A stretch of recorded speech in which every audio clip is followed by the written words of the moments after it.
This is SBS News in Easy English. I'm Peggy Giacomellos. US President Joe Biden has asked Congress to act on gun control, calling on politicians to restore limits on the sale of assault-style weapons after a series of mass shootings in the country. The President cited a recent report from the Centers for Disease Control and Prevention that guns were the leading cause of death among children.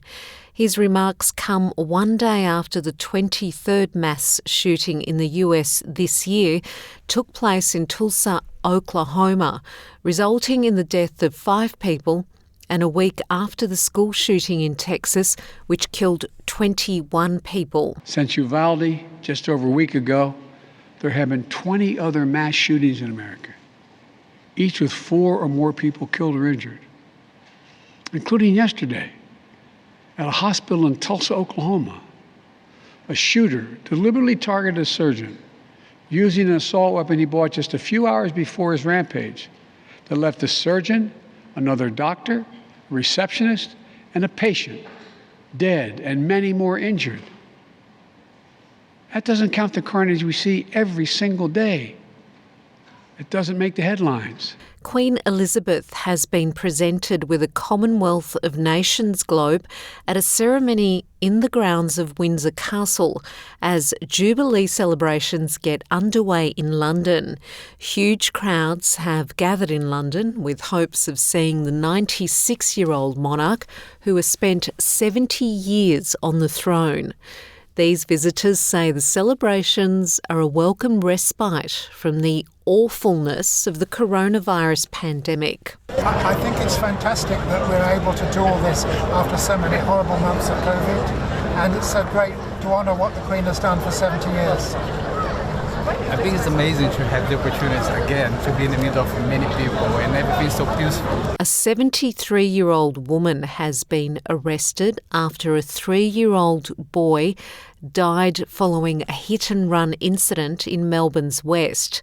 Police believe the boy ran onto the road after breaking away from his mother about 6:30 p.m. on Thursday.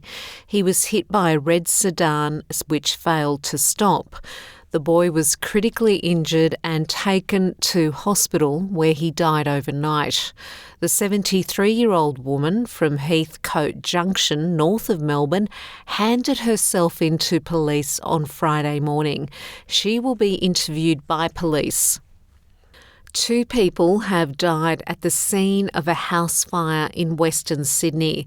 Police and firefighters were called to Glendenning near Mount Druitt early Friday morning after reports of a fire.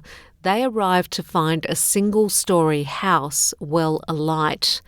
Paramedics pulled a woman from the house and tried to revive her, but she died at the scene, with a second person found dead inside the building.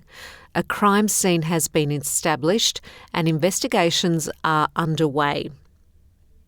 In sport, Australian golf ace Minjee Lee has made a good start to the US Women's Open in North Carolina. The 26-year-old tied for 3rd after the opening round, finishing 3 shots behind American Mina Harege. The world number 4 is eyeing a second career major following her breakthrough at last year's Evian Championship in France. The victor on Sunday will take home the biggest cheque in women's golfing history at $2.5 million Australian dollars. And that's SBS News in Easy English.